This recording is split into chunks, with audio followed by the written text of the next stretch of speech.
নির্বাচন কমিশন গঠনের রাষ্ট্রপতির সংলাপ শুরু, আইন প্রণয়নের প্রস্তাব জাতীয় পার্টি। মানবাধিকার রক্ষায় অবিচল বাংলাদেশ বললেন প্রধানমন্ত্রী, বিজয়ের প্রতিটি সুফল মানুষের ঘরে পৌঁছে দেওয়ার অঙ্গীকার। এবছর প্রবাসী আয় ছাড়িয়ে যাবে $25 বিলিয়ন, রপ্তানি আয় বাড়ার আশা। সড়কে শৃঙ্খলা ফেরাতে ঢাকা উত্তর সিটি কর্পোরেশনের অভিযান চলবে আগামী 7 দিন।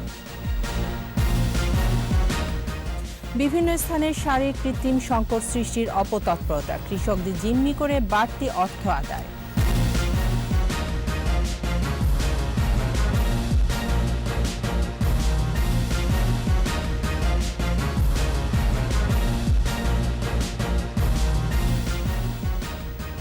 শুনছিলেন ফার্স্ট সিকিউরিটি ইসলামী ব্যাংক লিমিটেড সংবাদ শিরোনাম। আমন্ত্রণ জানাচ্ছি সন্ধ্যা 7:21 সংবাদে। আপনাদের সাথে আছি আমি তাইজিন রহমান। দর্শক, 21 টেলিভিশনের সংবাদ একই সাথে সরাসরি দেখতে পাবেন আমাদের ফেসবুক পেজ www.facebook.com/2124 অনলাইনে। এছাড়া সংবাদে আরও থাকছে। মিয়ানমারের 40 বেসামরিক নাগরিককে নির্যাতনের পর হত্যা করেছে জান্তা সরকার, বিবিসির অনুসন্ধানী প্রতিবেদন।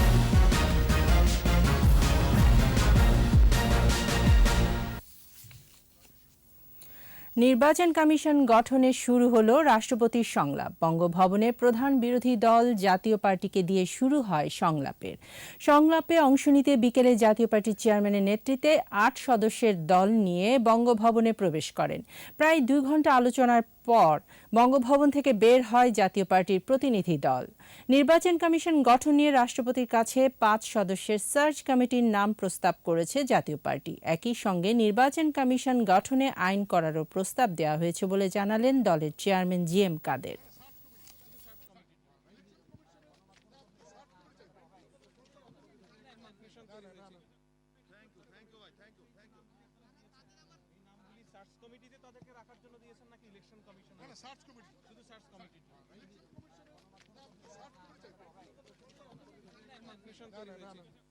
যে আমরা যাদের নাম দিচ্ছি সেই মানুষগুলি জনগণ সবার কাছে গ্রহণযোগ্য হবে যদি এই মানুষগুলি হয়। ধন্যবাদ। বাংলাদেশ মানবাধিকার রক্ষায় অবিচল, স্বাধীনতার সুফল বাঙালির ঘরে পৌঁছে দিতে একাগ্রচিত্তে কাজ করছে সরকার। Bangabandhu medal for diplomatic excellence প্রদান অনুষ্ঠানে এসব বলেন প্রধানমন্ত্রী শেখ হাসিনা। মোহাম্মদ নুর নবীর রিপোর্ট। চেয়েছে বিশ্বের সকল জাতির সঙ্গে শান্তি ও সৌহার্দ্যের মধ্যে বসবাস করতে। স্বাধীনতা ঘোষণার মধ্য দিয়ে মূলত শুরু হয়েছিল বঙ্গবন্ধুর কূটনৈতিক তৎপরতা। প্রহরে স্বাধীনতার ঘোষণার মধ্য দিয়ে সবসময় নির্যাতিত মানুষের প্রতি অকুণ্ঠ সমর্থন ছিল জাতির পিতার। একাগ্রভাবে চেয়েছেন আন্তর্জাতিক সকল বিরোধের শান্তিপূর্ণ সমাধান। সর্বকালের সর্বশ্রেষ্ঠ বাঙালি। স্বাধীনতার 50 বছর পর এখনো জাতির পিতার কূটনৈতিক দর্শন অবিচল, অবিসংবাদিত। তারপরও বিশ্বের বহু দেশে বিরাজ করছে হানাহানি কিংবা অস্থিরতা। বাংলাদেশ সক্রিয় অংশগ্রহণ করছে। এই শান্তির সংস্কৃতির পররাষ্ট্রনীতি বিশ্বময় ছড়িয়ে দিতে এবছর চালু হলো বঙ্গবন্ধু কূটনৈতিক উৎকর্ষ পদক।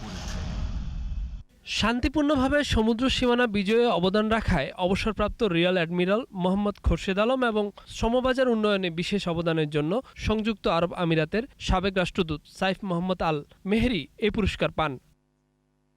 প্রধানমন্ত্রী বলেন, বঙ্গবন্ধু বিশ্বের সকল মানুষের মানবাধিকার রক্ষায় সোচ্চার ছিলেন। সে পথেই অবিচল বাংলাদেশ। আর এই কারণেই বহুমুখী সীমাবদ্ধতা সত্ত্বেও বাস্তুচ্যুত এত সংখ্যক রোহিঙ্গা ঠাঁই পেয়েছে বাংলার মাটিতে। নির্যাতিত নিপীড়িত যে মানুষগুলি রোহিঙ্গা, তাদেরকে আমরা আশ্রয় দিয়েছি। আমি আশা করি যে বিশ্বের সকল মানুষেরই মানবাধিকার এবং শান্তি যেন রক্ষা পায়। জাতির পিতার স্বপ্ন বাস্তবায়ন এ মাটিতে হবেই। বিজয়ের সুফল পৌঁছবে প্রত্যেক মানুষের ঘরে ঘরে, এমন আশার কথা শোনান বঙ্গবন্ধু কন্যা। মহান মুক্তিযুদ্ধে বিজয় অর্জন করেছে। এই বিজয়ের ফসল প্রতিটি মানুষের ঘরে পৌঁছাবে। বাংলাদেশের প্রতিটি মানুষ খাদ্য পাবে, শিক্ষা পাবে, চিকিৎসা পাবে, বাসস্থান পাবে, উন্নত জীবন পাবে। এটাই ছিল জাতির পিতা বঙ্গবন্ধু শেখ মুজিবুর রহমানের লক্ষ্য। মানুষের কল্যাণে কাজ করেছেন প্রধানমন্ত্রী। আমৃত্যু মানুষের পাশে থাকার প্রত্যয় ব্যক্ত করেন তিনি। বা আমার জন্মদিন বা আমার কোনো কিছু চাওয়া পাওয়া নেই, আমি কোনো কিছুই চাই না। আর আমার জন্য কিছু করা হোক সেটাও আমার কাছে কামনা না। কারণ আমি জাতির পিতার আদর্শ বুকে ধারণ করে দুঃখী মানুষের মুখে হাসি ফোটাবার লক্ষ্য নিয়েই কাজ করেছি। আমার কোনো চাওয়া পাওয়া নেই, কারণ আমি তো আমার বাবা মা ভাই সব হারিয়েছি। কিন্তু আমি একটা সিদ্ধান্তই নিয়েছি যে যত কষ্ট, যত আঘাত, যত বাধাই আসুক, যে স্বপ্ন নিয়ে আমার বাবা এই দেশ স্বাধীন করেছেন, তার সেই স্বপ্ন পূরণ করতেই হবে।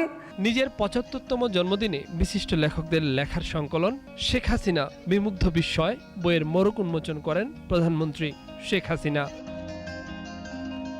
মোহাম্মদ নুরুন নবী, একুশে টেলিভিশন, ঢাকা। সব ঠিক থাকলে এবছর প্রবাসী আয় $25 বিলিয়ন ছাড়িয়ে যাবে বলে আশা করছেন অর্থমন্ত্রী আহম মুস্তফা কামাল। রপ্তানি আয় বাড়বে বলেও প্রত্যাশা তার। তৌহিদুর রহমানের রিপোর্ট। সরকারি ক্রয় সংক্রান্ত মন্ত্রিসভা কমিটির বৈঠক শেষে অর্থমন্ত্রী আহম মোস্তফা কামালের অনলাইন সংবাদ সম্মেলন। অনুমোদন পায় 13টি প্রস্তাব। যে প্রস্তাব আমরা পেয়েছি সেখানে অর্থের পরিমাণ হবে 16,620 কোটি।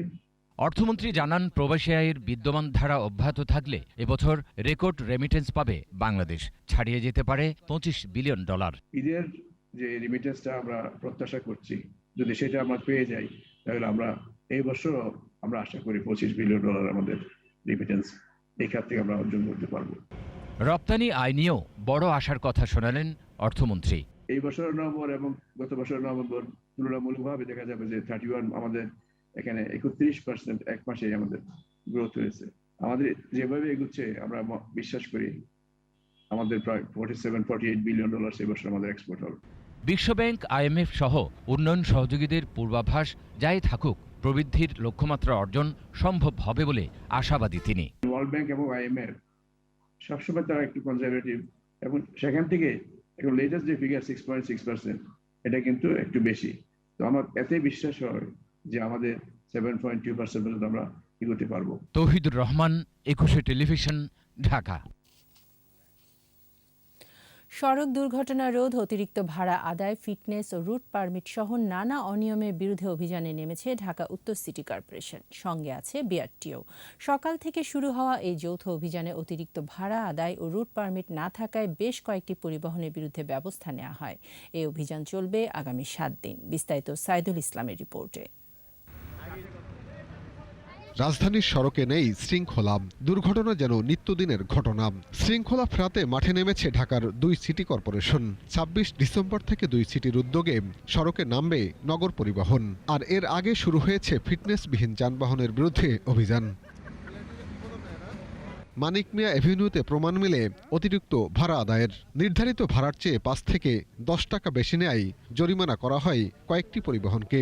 বিভিন্ন গাড়ির রোড পারমিট, গাড়ির লাইসেন্স আছে কি না, ভাড়া ঠিকঠাক নিচ্ছে কি না, এই বিভিন্ন মানে গাড়ি যে রিলেটেড যত বিষয় আছে সব বিষয় আমরা দেখছি। আমরা কিন্তু পুরো ঢাকা শহরে কভার দেওয়ার চেষ্টা করি। এখন রুট পারমিটবিহীন গাড়ি যদি এই রুট ছাড়া অন্য রুটেও পাই, আমরা কিন্তু ডাম্পিং বলেন, বড় ধরনের জরিমানা আমরা নিয়মিতই জরিমানা আরোপ করে থাকি। এছাড়া রুট পারমিট না থাকায় একাধিক পরিবহনকে ডাম্পিংয়ে পাঠানো হয়েছে বলে জানান কর্মকর্তারা। রুট পারমিট নাই বা ভাড়া ঠিক মতো নিচ্ছে না, তাদেরকে আমরা কোনোটা জরিমানা করতেছি, কোনোটা গাড়ি আটকে রাখছি, প্রয়োজনে সেটা আমরা ডাম্পিংয়ে পাঠাবো আর কি। এদিকে এরই মধ্যে ঢাকা উত্তর সিটিতে কয়েকটি নগর পরিবহন বেশ জনপ্রিয় হয়েছে। যাত্রীরা বেশ নিরাপদে যাতায়াত করছেন বলে জানান তারা। নতুন নগর পরিবহন আরও বেশি জনপ্রিয় হবার আশা যাত্রীদের।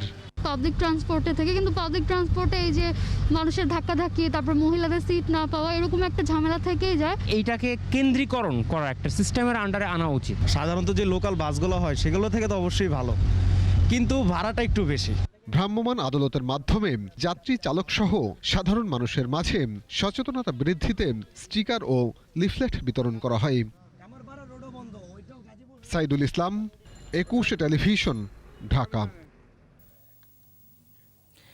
দেশের বিভিন্ন স্থানে সারের কৃত্রিম সংকট সৃষ্টির অপতৎপরতা চালাচ্ছে কিছু অসাধু ডিলার। কৃষকদের জিম্মি করে বাড়তি অর্থ আদায় করছেন তারা। প্রশাসনের নজরদারি বাড়ানোর দাবি কৃষকদের। রংপুর, কুড়িগ্রাম, নওগাঁ ও ঝিনাইদহ প্রতিনিধি সহায়তায় মাসুমা লিসার রিপোর্ট।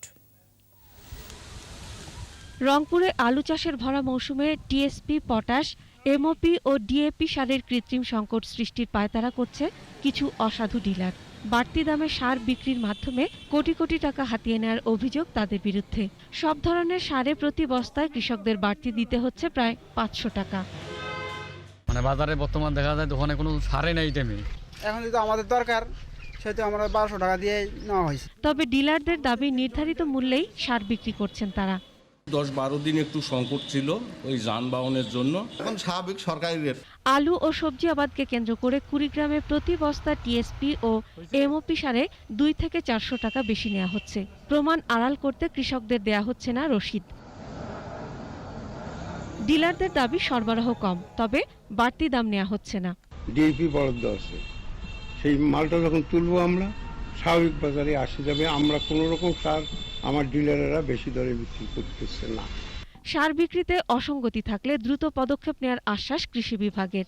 অসাধু ডিলারদের বিরুদ্ধে ব্যবস্থা নেওয়ার প্রতিশ্রুতি প্রশাসনের। এবছরে আমাদের বিএডিসির সার সরবরাহের কিছু জটিলতার কারণে আমাদের একটু সমস্যা হয়েছিল, কিন্তু এই মুহূর্তে আমাদের সারের কোনো ঘাটতি নেই। কোথাও যদি উচ্চ মূল্য নেয় বাজারগুলোতে খুচরা পর্যায়ে, সেই ক্ষেত্রে আমাদের যে মোবাইল কোড আছে, মোবাইল কোডের মাধ্যমে তাদেরকে আইনের আওতায় আনার জন্য আমরা নির্দেশ। এদিকে রবি শস্যের ভরা মৌসুমে নওগাঁয় অতিরিক্ত মূল্যে সার কেনা বেচা হচ্ছে।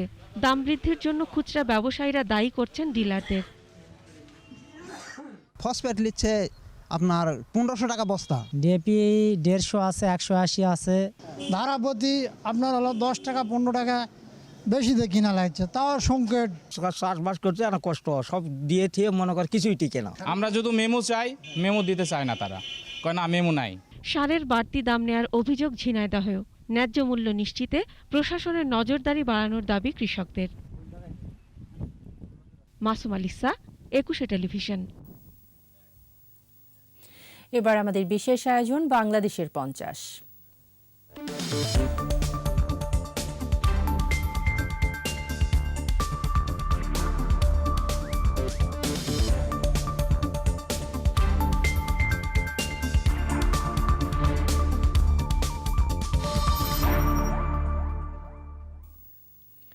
বিজয়ের 50 বছরে দেশ এগিয়েছে অনেকটা দূর, তবে এই চলার পথ কখনোই মসৃণ ছিল না। 75-এ জাতির পিতাকে সপরিবারে হত্যার পর রাজনীতিকে বন্দী করে সামরিক শাসকদের বারবারন্ত দেখেছে বাংলাদেশ। বারবার হোঁচট খেয়েছে গণতন্ত্র। রাজনীতিকরা বলছেন এই সময়ে এক শ্রেণীর মানুষের কাছে রাজনীতি হয়ে ওঠে অর্থবিত্ত তৈরির হাতিয়ার। 50 বছরে দেশের রাজনীতির অবস্থান ঠিক কোথায় তা জানার চেষ্টা করেছেন মাহমুদ হাসান। তলাবিহীন ঝুড়ির বাংলাদেশ এখন উন্নয়নশীল দেশের কাতারে। সব সূচকেই বাংলাদেশ এখন রোল মডেল। এসবই রাজনৈতিক নেতৃত্বের ফসল হলেও রাজনীতি ঠিক কতটা এগিয়েছে? 75-এ বঙ্গবন্ধুকে সপরিবারে হত্যার পর রাজনীতিকেই বন্দী করেছে সামরিক শাসকরা। জিয়া এরশাদের কুটোচালে পথ হারিয়েছে রাজনীতি। দীর্ঘ সময়ে আমলা ও ব্যবসায়ীদের একটা বড় অংশই রাজনীতিতে ঢুকে পড়ে। রাজনীতিবিদদের নেতৃত্বে মুক্তিযুদ্ধ হয়েছে, দেশ স্বাধীন হয়েছে। রাজনীতিবিদরাই বাংলাদেশের সংবিধান রচনা করেছেন। বাংলাদেশ যে গতিতে অগ্রসর হতে পারত, যে সম্ভাবনা আমরা 74 সালেও দেখেছি, সেই সম্ভাবনা কিন্তু আর থাকে নাই। রাজনীতিবিদদের হাতে রাজনীতি নেই, রাজনীতিবিদদের হাতে রাজনৈতিক দলের নেতৃত্বও নেই। নিয়ন্ত্রণটা চলে গেছে সামরিক বেসামরিক আমলাতন্ত্রের হাতে, নিয়ন্ত্রণটা চলে গেছে লুটেরা ধনিক শ্রেণীর হাতে। পরিবেশ না থাকায় রাজনীতি থেকে শিক্ষিত মেধাবী তরুণরা মুখ ফিরিয়ে নিচ্ছে বলে মনে করেন এই দুই বর্ষিয়ান রাজনীতিক। গৌরব উজ্জ্বল ছাত্র রাজনীতি, সেটা ছিল পজিটিভ। 52 সাল থেকে শুরু করে 69-এর গণঅভ্যুত্থান, সুরেচারী এরশাদের পতন, ছাত্র সমাজের বিরোচিত ভূমিকা। কিন্তু রাজনীতি বিমুখ হচ্ছে তো রাজনীতিতে সুস্থ পরিবেশ নাই বলে। ছাত্র রাজনীতিকে উন্মুক্ত করে দেওয়ার মাধ্যমেই আমরা এই অরাজকতা এবং বিশৃঙ্খলা থেকে শিক্ষা প্রতিষ্ঠানগুলোকে মুক্ত করে আনতে পারব। 50 বছরে দেশ এগিয়েছে ঠিকই, রাজনীতির গুণগত মান ধরে রাখা যায়নি। রাজনীতি এখন অনেকের কাছেই মুনাফার নাম। নির্বাচনে বিপুল অর্থের খেলা শুরু হলো, মানি মাসেলের খেলা। এবং এটা কে করলো? এটা ওই এরশাদ শুরু করছে, জিয়া শুরু করছে, খালেদা যে এটাকে পূর্ণতা দান করছে। টাকা হলেই ইলেকশনে জেতা যায়, এটা অতীতে ভাবা যেত না। অতীতে ভাবা হতো পপুলারিটি থাকলে পরে, জনগণের কাছে পরীক্ষিত হলে সে নির্বাচনে দাঁড়াবে, নির্বাচনে জয়লাভ করবে। 70% বেশি পার্লামেন্ট মেম্বার হলো ব্যবসায়ী। বাংলাদেশ এমন জায়গায় চলে গেছে, সবচেয়ে লাভজনক ব্যবসা হলো এমপিগিরির ব্যবসা। তারপরও আশা হারাচ্ছেন না এই দুই বর্ষিয়ান রাজনৈতিক নেতা। দেশ ও মানুষের প্রয়োজনে পরিবর্তন আসবে রাজনৈতিক দলে ও নেতৃত্বে। মাহমুদ হাসান, 21 টেলিভিশন, ঢাকা। নিচ্ছি সংবাদ বিরতির পর যা থাকবে। মুক্তিযুদ্ধের চেতনায় বলিয়ান হয়ে দেশের জন্য কাজ করতে হবে, নৌবাহিনীর উদ্দেশ্যে প্রধানমন্ত্রী। চালের বস্তায় থাকতে হবে ধানের নাম, শিগগিরই নীতিমালা, বললেন খাদ্যমন্ত্রী।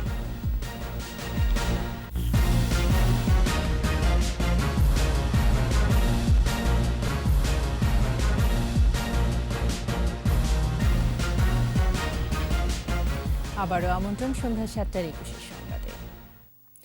মুক্তিযুদ্ধের চেতনায় বলিয়ান হয়ে দেশের প্রয়োজনে সদা প্রস্তুত থাকতে নৌবাহিনীর নতুন সদস্যদের আহ্বান জানিয়েছেন প্রধানমন্ত্রী শেখ হাসিনা। এছাড়া মানব পাচার ও চোরাচালান রোধ সহ সমুদ্রে জেলেদের নিরাপত্তা বিধানে নৌবাহিনীকে জোরালো ভূমিকা রাখার তাগিদ দিয়েছেন সরকার প্রধান। বিস্তারিত আকবর হোসেন সুমনের রিপোর্টে।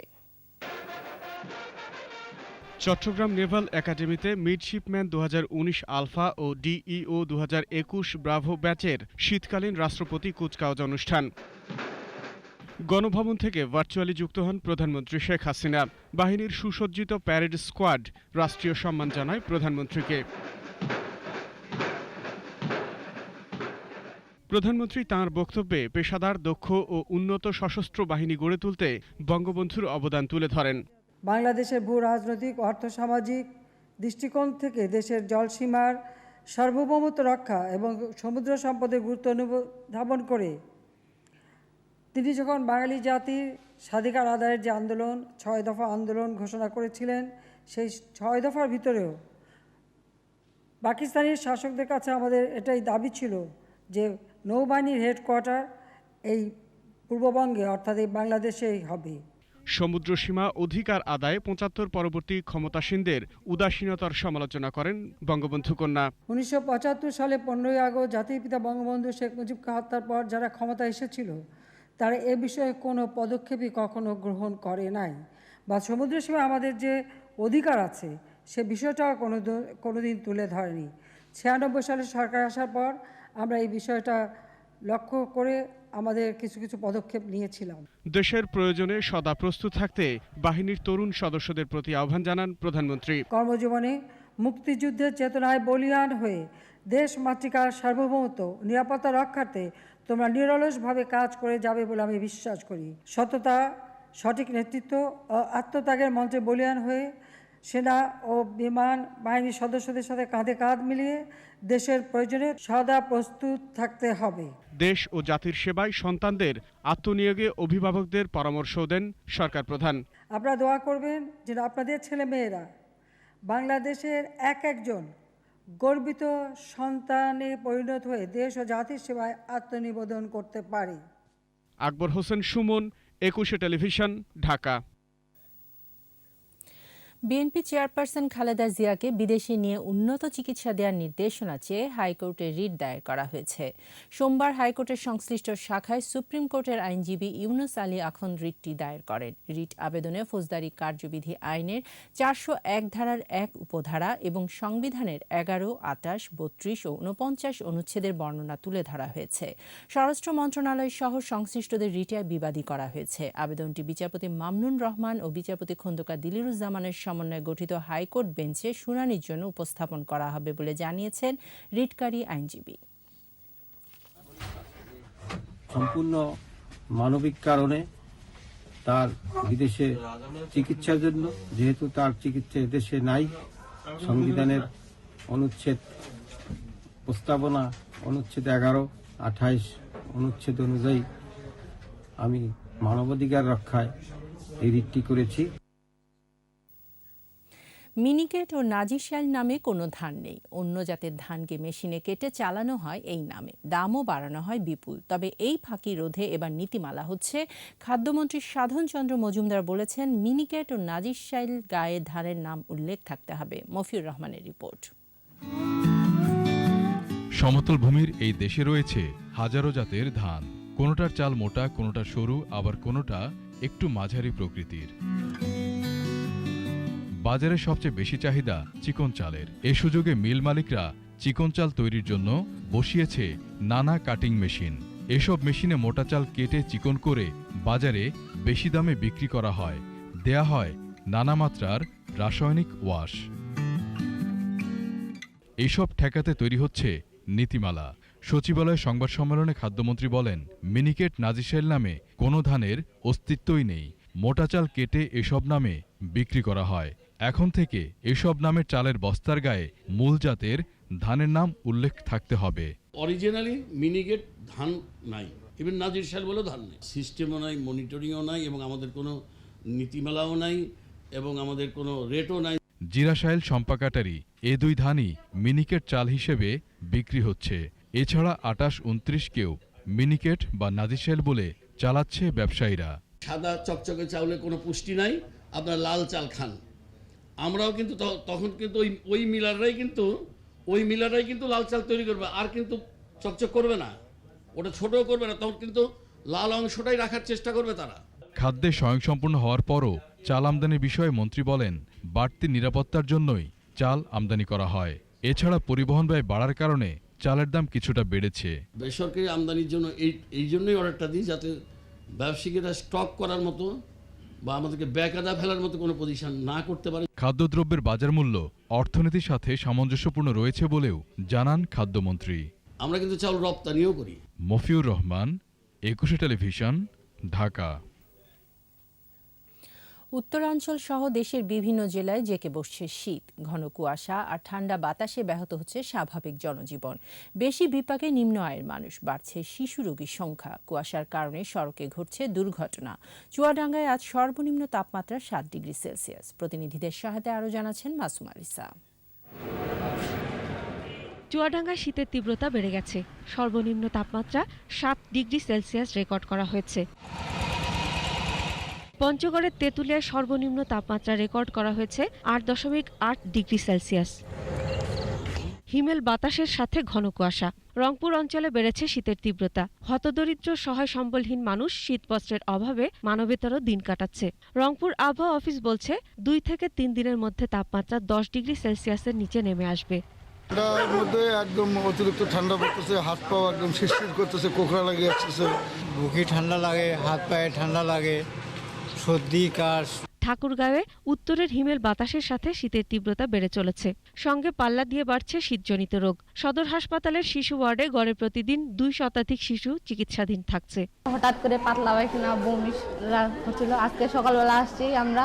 বাচ্চা ঠান্ডা লাগছে, নিউমোনিয়া, বমি করতেছে, কাশ, সর্দি। জ্বরটা কমছে না, বাসায় 3 দিন থেকে ওষুধ খাওয়াইছি, তারপরে এখানে আসছি। নিউমোনিয়ার জন্য এখন নিউমোনিয়া কম হয়, শীতে মানুষ সাবধান থাকে। তারপর বাচ্চাকে গরম কাপড় পরাতে হবে, উষ্ণ গরম পানিতে গোসল করাতে হবে, উষ্ণ গরম খাবার খাওয়াতে হবে। গাইবান্ধায় শীতে কৃষি মজুর ও স্বল্প আয়ের মানুষের দিনযাপন কষ্টকর হয়ে দাঁড়িয়েছে। রাস্তার মধ্যে পড়ে আছি, এই যে কম্বল টম্বল দিবে এনেছে, আমাকে তো দেয় এটাই না। শীত তো খুবই। হবিগঞ্জে ঘন কুয়াশায় সড়কগুলোতে চলাচল বেশ কষ্টকর হয়ে উঠেছে। প্রায় ঘটছে দুর্ঘটনা। গত 2 দিন আগে একটা অ্যাক্সিডেন্ট হয়েছে, 3 জন মারা গেছে এক জায়গার মধ্যে এই কুয়াশার কারণে। হেডলাইট বা ফগলাইট না থাকলে সেক্ষেত্রে কুয়াশায় আরো বেশি সমস্যায় ভুগতে হয়। হিলিতে কয়েকদিন ধরে শীত জেঁকে বসায় বিপাকে পড়েছে খেটে খাওয়া দিনমজুর মানুষেরা। খুব প্রচুর ঠান্ডা, কর্মজীবী মানুষ কর্ম না করলে চলবে না, কিন্তু বাতাসটা এক সমস্যা করে বেশি। উত্তরের হিমেল বাতাসে জুবুথুবু দিনাজপুরের জনজীবন। আজকালের মধ্যে এ অঞ্চলে শৈত্যপ্রবাহের আভাস দিয়েছে আবহাওয়া অফিস। মাসুম আলিসা, 21 টেলিভিশন। বিজয়ের মাসে বিশেষ আয়োজন জনযুদ্ধের মুক্তিযোদ্ধা।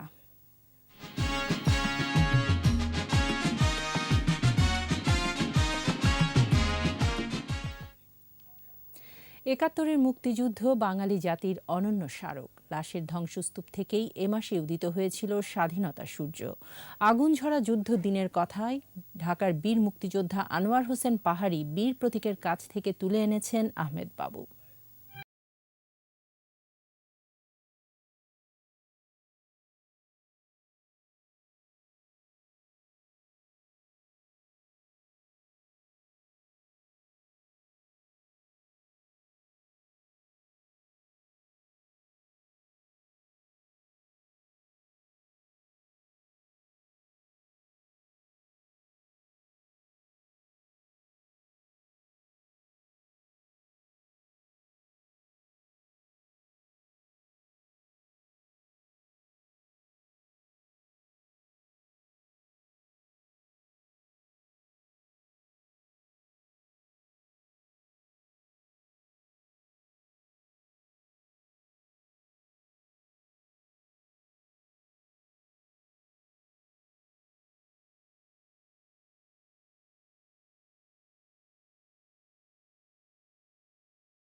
11ই ডিসেম্বর টাঙ্গাইল মুক্ত হয়ে যাবে।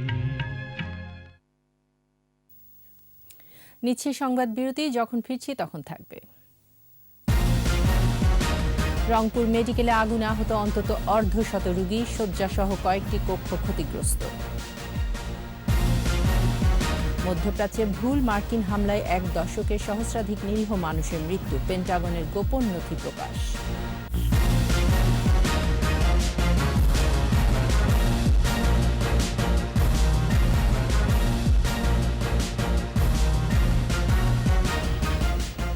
আবারও আমন্ত্রণ সন্ধ্যা 7:21 সংবাদে। রংপুর মেডিকেল কলেজ হাসপাতালে অগ্নিকাণ্ডের ঘটনায় 15টি শয্যাসহ কয়েকটি কক্ষ ক্ষতিগ্রস্ত হয়েছে। এ সময় আহত হন অন্তত অর্ধশত রোগী। প্রত্যক্ষদর্শী পুলিশ জানায়, সকাল 10:15টার দিকে হাসপাতালের 3য় তলায় 7 নম্বর ওয়ার্ডে রোগীদের শয্যার পাশের পাপোশে আগুন লেগে মুহূর্তের মধ্যে তা ছড়িয়ে পড়ে। এ সময় পুরো ওয়ার্ডসহ হাসপাতালে ধোঁয়ার কুণ্ডলিতে ভরে যায়। তড়িঘড়ি করে বের হবার সময় পদদলিত হয়ে অর্ধশতাধিক রোগী আহত হন। অনেক রোগী ধোঁয়ায় অসুস্থ হয়ে পড়েন। বেলা 11:30টার দিকে ফায়ার সার্ভিসের 4টি ইউনিট 1 ঘন্টা চেষ্টার পর আগুন নিয়ন্ত্রণে আনে।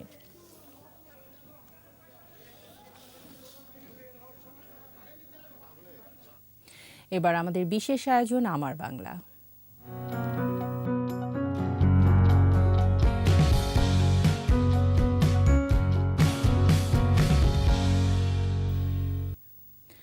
আবহমান বাংলার ঐতিহ্যবাহী গ্রামীণ খেলা হাডুডু। বাংলাদেশের জাতীয় এ খেলা ভারত ও পাকিস্তানের কাবাডি, শ্রীলঙ্কায় গুডুগুডু, থাইল্যান্ডে থিকাপ, মালয়েশিয়ায় ছি গুডুগুডু নামে পরিচিত। মাগুরা প্রতিনিধি মাসুম বিল্লার সহায়তায় মুশফিকা নাজনীনের রিপোর্ট। পুরো দক্ষিণ এশিয়াতেই জনপ্রিয় খেলা হাডুডু, এর আরেক নাম কাবাডি। কাবাডি শব্দটি তামিল কাইপিডি অর্থাৎ হাত ধরা শব্দ থেকে এসেছে। হাডুডু খেলার কোনো সঠিক নিয়মকানুন না থাকায় বিভিন্ন স্থানে বিভিন্ন নিয়মে অনুষ্ঠিত হতো। 1972 সালে হাডুডু খেলাকে কাবাডি নামকরণ করা হয় এবং এই খেলাকে জাতীয় খেলার মর্যাদা দেয়া হয়।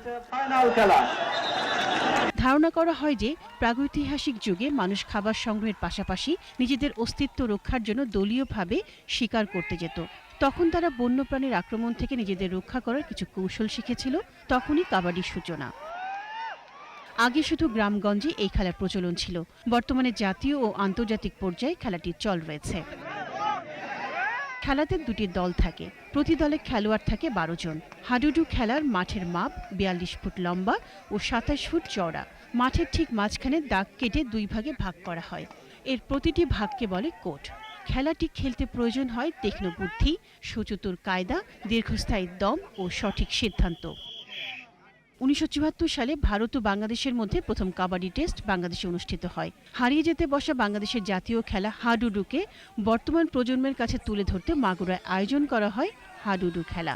দেশের থেকে হারিয়ে যাচ্ছিল, আমরা সেই অনুযায়ী দেশের বাংলাদেশের জাতীয় খেলা হিসাবে আমরা সবার মাঝে তুলে ধরেছি। এই খেলাকে ঘিরে এই জনপদের সমস্ত মানুষগুলো উৎসাহিত হয়, আনন্দিত হয়। দূর দূরান্ত থেকে নানা বয়সী মানুষ আসে এই খেলা দেখতে। অনেক মজা পাচ্ছে। এরকম খেলা কোনোদিন হয় না, নাই কোনো এলাকাও নেই। মুশফিকা নাজনীন, 21 টেলিভিশন। এবার সোশ্যাল ইসলামী ব্যাংক লিমিটেড বাণিজ্য সংবাদ।